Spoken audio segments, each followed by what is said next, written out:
हम लोगों ने संस्कृत व्याकरण के सर्वनाम का प्रथम पुरुष पढ़ लिया था। प्रथम पुरुष में संज्ञाएं होती हैं और बहुत सारे उसमें भी शब्द होते हैं, लेकिन संज्ञाओं से बहुत कम, मतलब 10-20 समझ लीजिए, और बल्कि उतने भी नहीं। और मध्यम पुरुष में जिससे हम बात कर रहे होते हैं उसे मध्यम पुरुष कहते हैं। मध्यम में केवल 2 शब्द, तू आप भी हिंदी में बोलते हैं तुम या तुम, इसकी जगह आप भी लगाते हो, लेकिन उस सम्मान के साथ है। संस्कृत में वो भी तुम होता है। आप कहते हो भगवान को भी तुम ही कहते हो। अब उत्तम पुरुष में अस्मद शब्द है जिसके माने मैं और हम होता है। तो आज मैं दोनों के रूप लिख रहा हूं। ये बीच में प्रथम पुरुष मैंने छोड़ दिया क्योंकि आप प्रथम पुरुष को जानते हो, यूं कहिए इसको काट देते हो। वैसे तो यहां आना चाहिए था, लेकिन मैं यहाँ इसलिए नहीं आया कि कंफ्यूजन होगा थोड़ा थोड़ा इसमें, तो हम दोनों को अलग कर दिए। ये मत सोचिए प्रथम यहाँ आना चाहिए, मध्यम यहाँ जाना चाहिए, उत्तम जहाँ है वही है। तो अब मध्यम पुरुष में एक तू बहुत तेज चलता है, हिंदी में बोलते हैं। तुम बहुत पढ़ते हो, हिंदी में बोलते हैं। अब उसको संस्कृत में क्या बोलेंगे?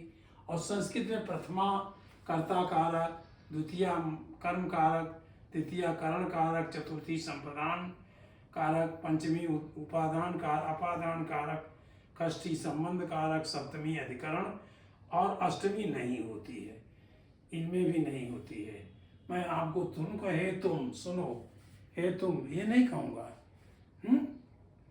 तो अब इसका देखिए रूप क्या है। तू को संस्कृत में तुम करते हैं। तुम रघुपर कीनी बहुत बड़ाई, तुम मम प्रिय भरत ही सम भाई। क्या कहा? रघुपति कीनी बहुत बड़ाई, तुम मम प्रिय भरत ही सम भाई। तुम हनुमान जी के लिए कह रहे हैं, वो तुम शब्द है। और मम भी लेके कह रहे हैं, अपने लिए कह रहे हैं। तुम मम प्रिय, तुम मम प्रिय, तुम भी यूज किया, और मम तुम मम प्रिय भरत सम भाई। तो ये हिंदी में भी हमारे शब्द गए हैं, लेकिन ज्यादातर ये तुम और मम, अहम ये ज्यादा गया, वाया अवम भी गया है। तो पहले तुम पर ध्यान दें। तुम युवाम यूयम, तुम माने आप अकेले तुम हो, युवा माने आप दोनों तुम हो, और युवा माने आप सभी लोगों का मैंने तुम। हे भीड़, तुम लोग बहुत शोर कर रहे हो, तो यूयम। द्वितीय में हुआ त्वाम, तुमको, युवाम तुम दोनों को, युष्मान तुम सबको। इसका संबोधन है, मतलब संबोधन क्या है? ये चिन्ह है को। त्वया, त्वया माने करण कारक, ये त्वया तृतीया माने करण कारक। त्वया युवाभ्याम युष्मा भी, आपके द्वारा यह क्या किया गया कार्य। तुभ्यम माने अकेले, आपके लिए, तुम्हारे लिए अकेले। तुम युवाभ्याम तुम दोनों के लिए, युष्मभ्यम तुम सब के लिए।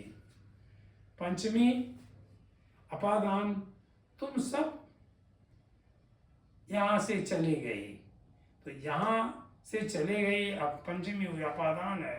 त्वत युवाभ्याम युष्मत्, ये अलग अलग वचन है, एक वचन, द्वि वचन, बहुवचन। तव माने षष्ठी, तुम्हारे, तव माने तुम्हारे, तव युयो तुम दोनों के, युष्माकम माने तुम सबके। अहम युष्माकम भाई, मैं तुम सबका भाई हूं।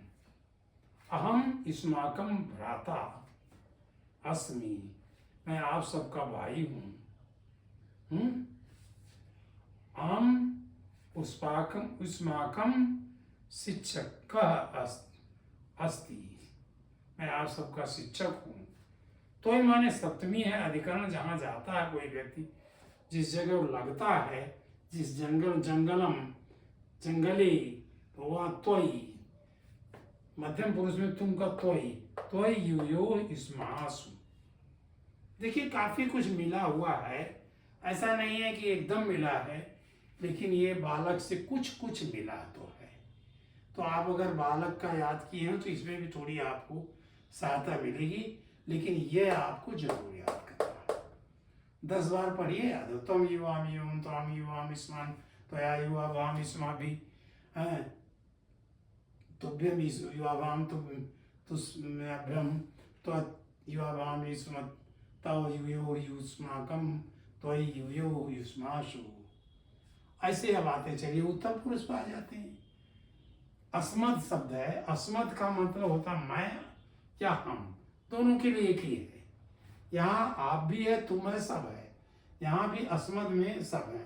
अहम आवाम वयम माम आमा आवाम अस्मान मया आवाभ्याम अस्माभि मह्यम आवाभ्याम अस्मभ्यम मत आवाभ्याम अस्मत् मम आयो अस्माकम मयि अवयो अस्मासु। ये उसके रूप हैं, और तो आपको तेजी से इसको याद करना है। ये जरूर रूप से ही लोग संस्कृत को थोड़ा कठिन मानते हैं, लेकिन रूप इतना साइंटिफिक है कि आप उसका मतलब लगभग 95% बना सकते हो। अगर एक शब्द का आता है तो ढेर सारे शब्दों का आता है। अकारांत का मैंने इसलिए प्रयोग किया कल कि अकारांत माने अगर अ से उसका अंत होता है तो सारे रूप ढेर सारे शब्दों का जो अकारांत होंगे उससे मिले जुले होंगे, रूप उसके मिले जुले होंगे। और आकारांत अगर है तो आकारांत माने बालिका से मिला जुला होगा, अकारांत है तो बालक से मिला जुला होगा, अगर नपुंसक है तो फलम से मिला जुला होगा। तो ये लगता तो नपुंसक जैसा फलम फले फलान, लेकिन ये अंत देखिए अहम आवाम वयम हो गया। अहम आवाम वयम, इसमें सबसे इंपॉर्टेंट है अहम आवाम वयम। मया शब्द है, मम शब्द है, 3-4 इसमें बहुत इंपॉर्टेंट है, लेकिन याद आप सब कर लीजिए। आम मध्यम पुरुष तू करो तम युवाम युवम ताम युवाम स्मान त्वया युवा भ्याम स्माभि तुम भ्यम युवा भाम स्मभ्यम त्वत् युवा भाम स्मत् तव युयो युष्माकम तव युयो उष्मासु। कोई का अहम का सुनाई, अहम आवाम अयम आम आवाम अस्मान मया आवाभ्याम स्माभि मह्यम आवाभ्याम अस्मभ्यम मत आवाभ्याम अस्मत् मम अवयो अस्माकम मयि अवयो अस्मासु। तो अब ये सारे शब्द याद तो करना है भाई, ये तो एक बार याद करना है। और इसीलिए शायद इन्हीं रूप के कारण लोग इसको कठिन मानते हैं। ये आप पढ़ चुके हो, सह तौते तंते तान तेन ताब तई है, ये सब आप पढ़ चुके हो। इसलिए मैंने इसमें और भी रूप मुझे बताना है, और कई शब्दों के रूप थोड़ा चेंज आएंगे, लेकिन आएगा। जैसे आपने देखा कि जब लिख रहे तो सारा वही का वही उतर के आ गया, तत्तेतान कहा, फिर वह का सारा रूप सा का आ गया। ऐसे भी आएंगे। इसलिए देखिए युवा भाम 3 बार आया, युवाम 2 बार आया, युयो 2 बार आया। इसे भी देखिए आवाम 2 बार आया, आप आवाभ्याम 3 बार आया, अवयव 2 बार आया। ये चेंज आएगा आपको, लेकिन याद करना है। और इस प्रकार हमारा व्याकरण का प्रथम पुरुष, मध्यम पुरुष और प्रथम पुरुष, मध्यम पुरुष, उत्तम पुरुष का कुछ रूप हम लोगों ने याद कर लिया। शायद ये कंप्लीट है, ये भी लगभग कंप्लीट है, और ये अभी कंप्लीट नहीं है, इसमें कुछ और शब्द आएंगे, लेकिन उनके रूप एक सा होंगे। आप थोड़ा बहुत अंतर आएगा तो वो हम आप एक बार सीखेंगे फिर से। इस तरह हम इस पाठ को समाप्त करते हैं। धन्यवादम।